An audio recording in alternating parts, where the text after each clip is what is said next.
Hello guys, good morning. Tally Lucas computer ట్రైన్కి స్వాగతం. So ఈరోజు మనం ప్రీవియస్ క్లాస్ లాగే ఎక్సెల్లో ఒక మంచి ఇంపార్టెంట్ టాపిక్ని మనం డిస్కస్ చేయబోతున్నాం. అది ఏమిటంటే మనకి మ్యాక్సిమం చాలామందికి డౌట్స్ ఉంటాయి, డిఫరెంట్గా డౌట్లు ఉండొచ్చు ఎక్సెల్లో.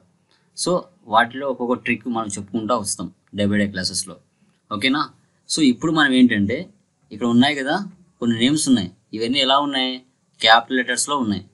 వాటిని స్మాల్ లెటర్స్గా ఎలా మార్చాలి? ఓకే, అంటే అప్పర్ కేస్ నుంచి లోయర్కి మార్చడం ఎలా, లోయర్ కేస్ నుంచి అప్పర్ కేస్కి మార్చడం ఎలా, అదేవిధంగా ఫస్ట్ లెటర్ మాత్రమే క్యాపిటల్ లెటర్ ఉండి రిమైనింగ్ అని స్మాల్ లెటర్ ఏ విధంగా పెట్టాలి. సో వీటిని ఈ మూడు ఆప్షన్స్ని ఎలా మనం ఎంటర్ చేయాలి, ఏ విధంగా ఫార్ములా అప్లై చేయాలనేది చూస్తాం. అంటే అప్పర్ కేస్ నుంచి లోయర్కి ఎలా మార్చాలి, లోయర్ నుంచి అప్పర్కి ఎలా మార్చాలి. ఓకేనా? అప్పర్ అయినా లోయర్ అయినా ప్రాపర్ అంటే ఏంటి? ఫస్ట్ లెటర్ మాత్రమే క్యాపిటల్ లెటర్ ఉండి రిమైనింగ్ అని స్మాల్ లెటర్స్ ఉంటాయి. దానిని ఎలా మార్చాలి అనేది కూడా ఈరోజు మనం చెప్పబోతున్నాం. ఓకేనా? సో ఇక్కడ చూడండి, ఇక్కడ ఆల్రెడీ స్టూడెంట్స్ మార్క్ లిస్ట్ అని నేను ఒక బాక్స్ అనేది ఎంటర్ చేసుకున్నాను డిఫాల్ట్గా. ఇప్పుడు మనకి ఏవైతే కావాలనో వాటిని ఎంటర్ చేద్దాం. సో ఏమేమి చెప్తాం అనేది ఇక్కడ ఇస్తాను. Just one upper to lower, తర్వాత లోయర్ టు అప్పర్, తర్వాత లోయర్ ఆర్ అప్పర్ టు, కొంచెం డ్రాగ్ చేద్దాం,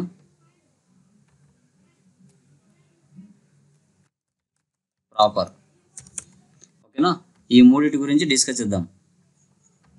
ఓకే, ఫస్ట్ చూడండి, ఇక్కడ ఈక్వాలిటీ ఇస్తున్నాను. ఏ ప్లేస్లో అయినా పెట్టచ్చు మనం. నేను ఇక్కడే పెడుతున్నాను. ఇక్కడ ఏ సెల్ అయినా మీరు ఎంటర్ చేసుకోవచ్చు, డోంట్ వరీ. ఓకేనా? మీకు అర్థం అవడానికి ఇలా ఇచ్చాను. ఇప్పుడు ఆల్రెడీ అప్పర్ కేసులు ఉన్నాయి, వాటిని లోయర్గా ఎలా మార్చాలి? లోయర్ ట్యాబ్ ఇస్తే బ్రాకెట్ అదే ఓపెన్ చేసుకుంటుంది. ఓకేనా? ఇక్కడ కళ్యాణ్ ఉంది కదా, దాన్ని క్లిక్ చేయండి. అంటే బి అనే కాలంలో 3 అనే రోల్ ఉంది కాబట్టి B3 బ్రాకెట్ క్లోజ్, ఎంటర్ ఇస్తున్నాను. సో ఈ కళ్యాణ్ అనేది లోయర్కి మారిపోయింది కదా. ఇంకా రిమైనింగ్ 4 ఉన్నాయి కదా, శ్రావణ్, దినేష్, బాలు, శ్రావణ్ అనేసి వీటిని జస్ట్ ఇక్కడ డ్రాగ్ చేస్తే మిగతా వాటికి కూడా ఆటోమేటిక్గా దాని కింద ఏవైతే ఉన్నాయో అవి కూడా స్మాల్ లెటర్కి మారిపోతాయి. ఇలా ఇచ్చిన తర్వాత Ctrl+C ఇవ్వండి, అంటే కాపీ. ఇక్కడైనా ఉంటుంది కాపీ, లేకపోతే షార్ట్కట్కి Ctrl+P ఇచ్చిన తర్వాత ఇక్కడ పేస్ట్ ఉంది కదా. సో ఫస్ట్ కర్సర్ ఇక్కడ పెట్టాలి.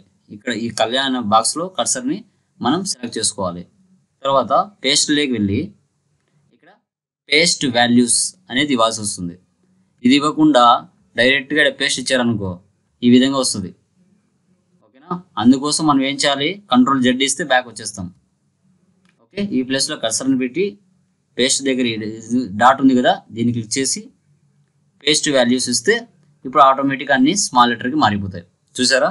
అన్ని స్మాల్ లెటర్కి మారిపోయాయి. ఇప్పుడు మళ్ళీ క్యాప్ లెటర్ మారాలంటే ఏం చేయాలి? మళ్ళీ ఇదే ప్లేస్లోనే ఇస్తున్నాను నేను. ఈక్వల్ అప్పర్ ట్యాబ్ ఇస్తే బ్రాకెట్ ఓపెన్ చేసుకుంటుంది. కళ్యాణ్ ఇదే ప్లేస్ మళ్ళీ క్లిక్ చేశాను, B3 బ్రాకెట్ క్లోజ్, ఎంటర్. ఇప్పుడు మళ్ళీ ఇక్కడ డ్రాగ్ చేస్తే రిమైనింగ్ కూడా ఆటోమేటిక్ క్యాప్ లెటర్ వచ్చేస్తాయి. ఇప్పుడు దీన్ని మనం ఏం చేయాలి? Ctrl+C ఇచ్చి కాపీ చేయాలి. సేమ్ అదే ప్లేస్లో కర్సర్ని పెట్టి మళ్ళీ పేస్ట్ దగ్గరికి వెళ్ళి పేస్ట్ వాల్యూస్ ఇస్తే ఆటోమేటిక్గా అన్నీ మళ్ళీ క్యాప్ లెటర్ వచ్చేస్తాయి. ఓకేనా? తర్వాత చూడండి, ఇప్పుడు ప్రాపర్ ఇద్దాం. అప్పర్లో ఉన్న లోయర్లో ఉన్న ప్రాపర్ అంటే ఫస్ట్ లెటర్ మాత్రమే క్యాపిటల్ లెటర్ ఉండి రిమైనింగ్ అనేది స్మాల్ లెటర్లు ఉండాలి. ఓకేనా? ఈక్వల్ ఇప్పుడు వచ్చేసి ప్రాపర్ బ్రాకెట్ ఓపెన్, కళ్యాణ్ ఇది క్లిక్ చేశాను, బ్రాకెట్ క్లోజ్, ఎంటర్. ఇప్పుడు చూసారా? ఫస్ట్ లెటర్ మాత్రమే క్యాపిటల్ లెటర్ ఉండి రిమైనింగ్ అనేది స్మాల్ లెటర్లు ఉన్నాయి. దీన్ని డ్రాగ్ చేద్దాం కిందికి. ఓకే, ఇప్పుడు మళ్ళీ ఏం చేయాలి? Ctrl+C కాపీ ఇవ్వాలి. సేమ్ కళ్యాణ్ దగ్గర కర్సర్ పెట్టి పేస్ట్ దగ్గర వెళ్ళి పేస్ట్ వాల్యూస్ ఇవ్వాలి. ఇప్పుడు చూసారా? ఈ డాట్లు ఇట్లా ఎలుగుతున్నట్టు కనబడుతుంది కదా, దీన్ని ఎస్కేప్ ఇస్తే వెళ్ళిపోతుంది. ఇప్పుడు చూసారా? ఫస్ట్ లెటర్ మాత్రమే క్యాపిటల్ లెటర్ ఉండి రిమైనింగ్ అని స్మాల్ లెటర్కి వచ్చేసాయి. సో ఈ విధంగా మనం ఈ క్లాస్లో upper to lower, lower to upper, lower or upper to proper గురించి తెలుసుకున్నాం. ఇవి చాలా ఇంపార్టెంట్, మీరు రియాలిటీలో వర్క్ చేసే దగ్గర ఉపయోగపడతాయి. ఓకేనా? సో మీకు ఈ క్లాస్ బాగా అర్థమైంది అనిపిస్తే దయచేసి చెప్తున్నాను, లైక్ చేయండి, కామెంట్ చేయండి. ఓకేనా? అదేవిధంగా మీ వాల్యుబుల్ టైంలో ఎవరికైనా మీ ఫ్రెండ్స్ ఉన్నా వాళ్ళకి ఇంట్రెస్ట్గా ఉంటే నేర్చుకోవాలని వాళ్ళకు కూడా షేర్ చేయండి. ఓకేనా? Thank you very much.